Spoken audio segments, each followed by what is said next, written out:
Good afternoon, you ruddy lovely people. How are you all doing? All still gutted? All still frustrated?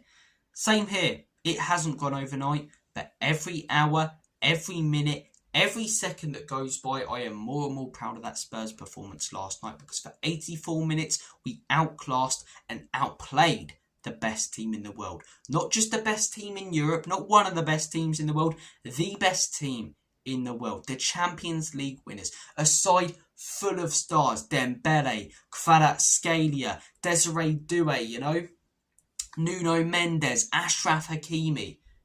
And most of the players I just mentioned were non-existent for a majority of that game last night because of how well we set up and how well we defended. We were organised. We were structured. We looked like a team that was being properly coached. And I'll be the first to back up Andrew when people slate him and say he's a legend because he won us our third major European trophy. But you cannot deny the fact that for a majority of last season we looked disorganised. And every time we came up against a half-decent side, not a good side, a half-decent side, we got ripped to shreds and lost. Last night we came up against the best team in the world. We are riddled with injuries at the minute. We badly need signings. It's Frank's first competitive game. He's only been in the job a couple of months.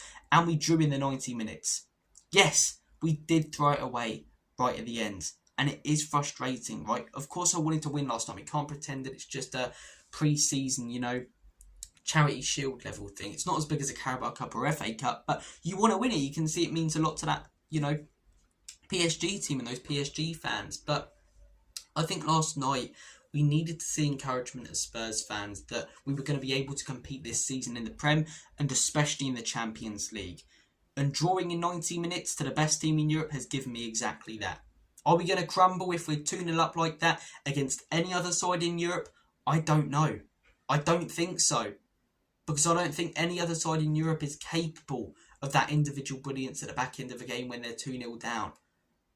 I think if we set up like that and play like that against a lot of top opposition in Europe this season and in the Premier League, we'll likely win. We'll likely at least get a result. We've shown last night that we're going to be a difficult side to beat this season. Spurs are going to be organised and Spurs are going to be a tough game for anyone.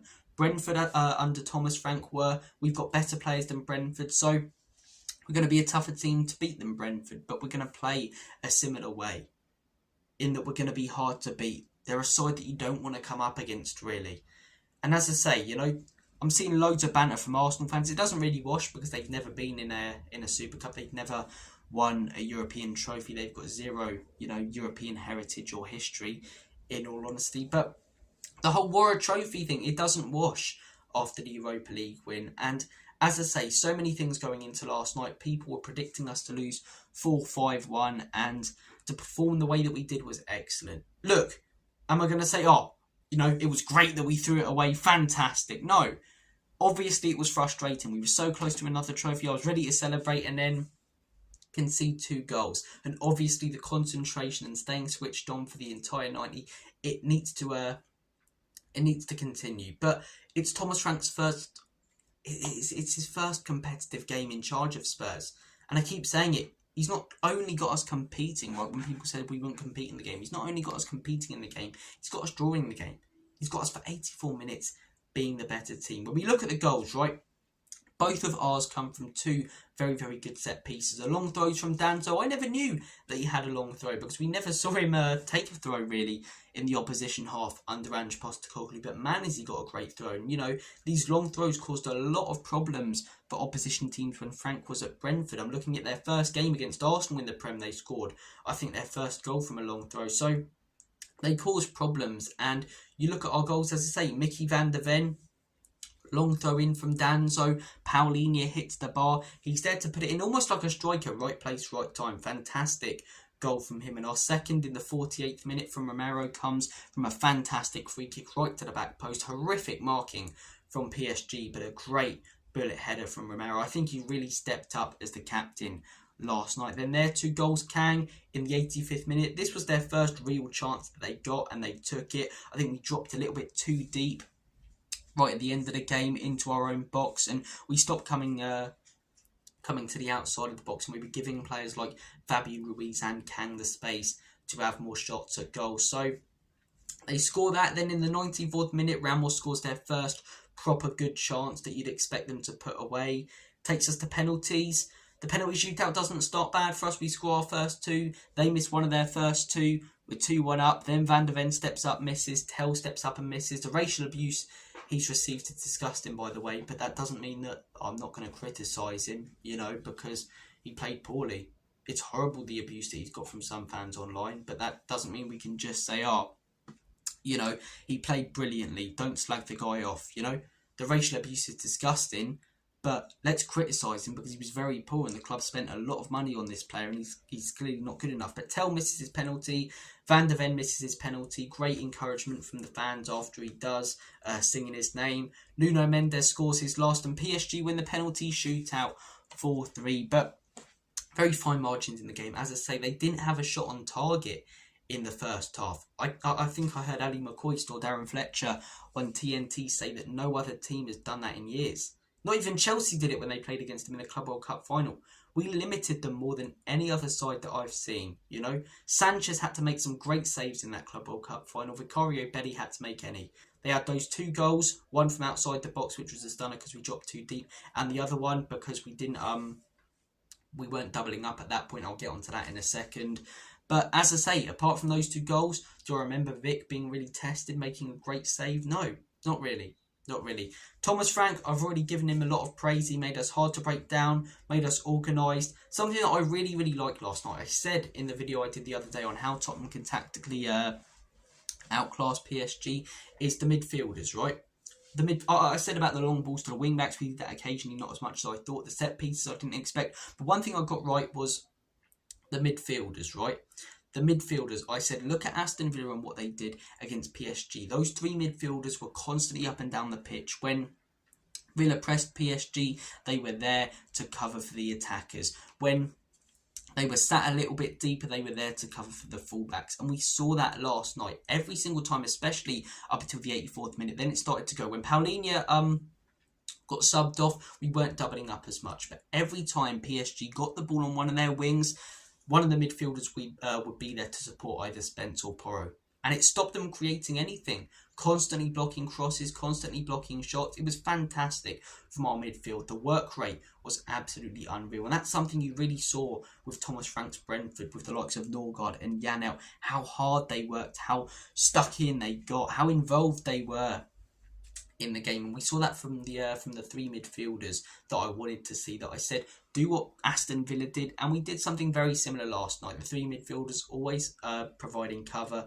Their work rate was absolutely fantastic. And yeah, Frank got that absolutely bang on to constantly double up. Set pieces, we saw last night, they're going to be a danger, That was a big thing under Rand that wasn't great. Conceding set pieces and taking set pieces, never looked dangerous at all. Last night, we scored from 2. In pre-season, we've scored from set pieces, Defensively, we look very, very organised from set pieces. It's a big part of the game. And I'm looking at a game like a Burnley this weekend, right? Maybe not because it's opening game, but when we come up against these teams that are really going to sit in against us, make it difficult, that we're going to struggle to play through in open play, we're going to need maybe a stunner or a set piece. So to have that weapon always available to you, if it's 0-0 against Burnley, or if it's 0-0 against, I'm trying to think of another team that will park the bus. I can't at the minute, there are so many attacking managers in the Prem. But if you're 0-0 against a team that are really sitting in, or they're 1-0 up, and you get a throw-in under Ange, under even Conte, Jose, that would just be throw it to the centre-back, and ball just goes straight back into open play. Under Thomas Frank, if you get a throw-in in the opposition half, it's the equivalent of a corner. A corner's dangerous, a throw-in's dangerous, set pieces we look dangerous. And as I say, PSG defended them poorly, but it's what I said in the preview as well, what I said in the tactical analysis. You've got to be physical with this team. They don't like it. Target them at the back post. And that's what we did. We were physical from set pieces. We had the bigger and stronger players, and we made advantage of it. We took advantage of it. The one criticism I'd give Frank, the subs at the end. I don't have too many problems with making the subs, but it's who he brought on and who he brought off, right? Paulinho. When Paulinho come off, you could clearly see that PSG were getting so much more space down that left-hand side. When Paulinho come off, we weren't doubling up on Dembele. We weren't doubling up on the other side. And as I say, we just lacked that cover for the fullbacks, which gave PSG so many more options and so much more space. Matisse Tell coming on, When we lost Mohamed Kudus, I think we really lacked that hold-up play, which led to us not being able to play out. You know, all of these things led to us losing the game on penalties and drawing the game in the 90 minutes. We dropped too deep because we couldn't play out, because we took off the players for Richarlison and Kudus who could hold the ball up, for Tell Solanke. We didn't have the cover out wide to stop that cross that led to Gonzalo Ramos's header, because Paulinho came off the pitch and, you know, Archie Gray wasn't able to do the job as well. So the substitutions I think he got wrong. But for a first competitive game to outclass PSG, it gives me a lot of encouragement. We could lose this first game to Burnley 2-0, right? It would take a lot of games and a lot of poor performances for me to turn against Frank, because I've been saying for a while, he at least deserves the whole of this season to try and get things right. If he can get a top 10 finish, right, that's improvement. Technically 16th is improvement, but if he can get a top 10 finish compared to last season, that's a very good season. A European finish is a fantastic season. And I'm pretty positive that we can do that now after watching last night against PSG, you know. Are there any teams in the Premier League that are as good as that PSG, half as good as that PSG team? Not many. If there are a couple, I'd say Liverpool, maybe as good, a little bit less. You know, they did lose to him in the Champions League last season. It was a close tie. Manchester City, I don't think are as good as PSG. Arsenal lost to them in the Champions League. So we're not going to play like that in every game. Obviously, tactics are going to switch about. Teams are going to have momentum runs, things like that. But looking at that performance, it's given me a lot of encouragement. And I'm more positive about the season after that game than I was before. And I was still excited about it before. But yeah, so many positives. Let's discuss individual performances. The first man I want to discuss, Pape Matar Sarr. He's been our best player in pre-season. In the Arsenal game, scored that fantastic goal from the halfway line. Last night, his work rate, right, unbelievable. He was one of the players when we brought in Thomas Frank that many people were saying, he's going to improve, he's going to improve. And I was looking at a lot of others, like the fullbacks, and going, yeah, they will. And I was like, Sarr, I'm not sure. He looks a new player. He looks like he did in the first few games under Rams. The work rate is unbelievable. And like Paulinho was doing for a lot of last night, he was always helping out. Always there, it seemed like. If an attacker lost a ball, Sarr would be there to intercept and play it to the wing. If a defender lost a ball, Sarr would be there to put in a tackle and then play it out, or play it back to the keeper to smash it long. He was always there to cover, always there to support. His work rate was absolutely unbelievable. His positioning as well, he made so many good tackles in the opposition half and in our half last night.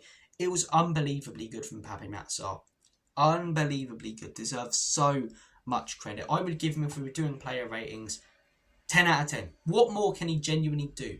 He's a central midfielder / defensive midfielder. What more do you want him to do in that game? João Paulinho, right? This is why I've been calling for us to sign this guy, because he's always there, sat in front of the back four or back five as it was last night. And there was one little moment that really showed what Paulinho could do. I think it was Dembele took it out to the sideline. Paulinho just barges him off the ball, picks the ball up, plays a simple pass to the centre back, right?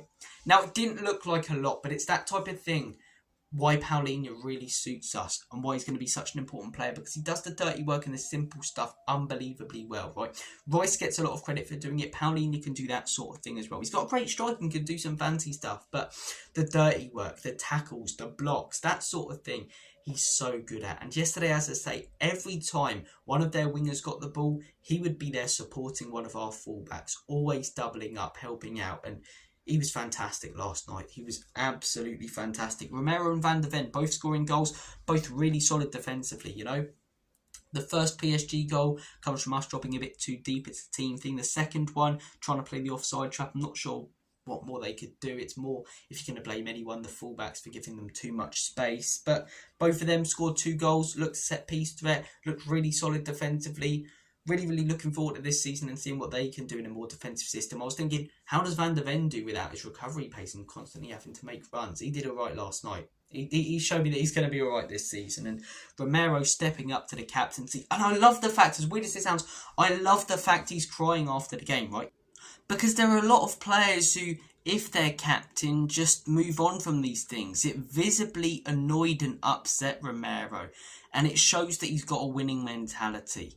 He wants to win trophies, man. This was the first final that he's lost. You know, obviously it's not a final that you find a semi-final or a quarter-final to win, but it's still a trophy that mattered. And I think that winning mentality can only be a positive. in my opinion. I'm looking at Jed Spence's performance, right? It dropped off a little bit towards the end. Obviously, their goal from Gonzalo Ramos came down that side, but I think that was more due to Paulinho coming off and Spence not having the cover that he did earlier in the game, so he had to go one-on-one with a winger instead of having that extra man, you know, so that they could double up on him. But I thought for the most part Spence was great. I was talking to my dad, he said he was a little bit like Sol Campbell. I know the name that shall not be mentioned, but Sol Campbell at Spurs, when it wasn't an arrogance that he had, just a self-belief and confidence that he'd always get the better of his man, and Spence did that for the majority of yesterday, and in my opinion he's nailed on his place for not just the Burnley game, but as our starting left back for this season. He's shown that he can play that position just as well as right back. It's not even his natural position, so Spence was fantastic. Richarlison deserves a lot of credit. Me, like many others, big critics of Richarlison heading into last night. As I say, annoyed to see him in the team sheet. I still think we need better. 1 or 2 games isn't going to change that, but in the big games, you know, he steps up. The Man United game, he was good, and last night he did everything he possibly could have. Kudus, I think at times looked really good, played a couple of poor passes, but he's our flair player in the team. I don't mind if he occasionally does that and then sometimes beats his man. You could just see when he came off and we made those subs that we were lacking that hold-up play that he was providing. I think last night his job was more to hold up the ball, whereas I think when we play more of a 4-3-3 or 4-2-3-1 and he's allowed to be a winger and have the space along with another 2 attackers, I think that's when we'll see the best of Kudus really taking on his man and beating him. But overall, a really positive performance. Gutted that we lost, obviously some poor performances. Matisse Tell not good enough, but obviously disgusting to see the racial abuse that he's received. So thoughts go out to him in regards to that. But yeah, overall, very, very positive performance. A lot of great individual performances, and it's given me a lot of encouragement heading into this Saturday and this season. Guys, I'm going to make like a banana and split. Take care of yourselves, and as always and forever, come on, you Spurs.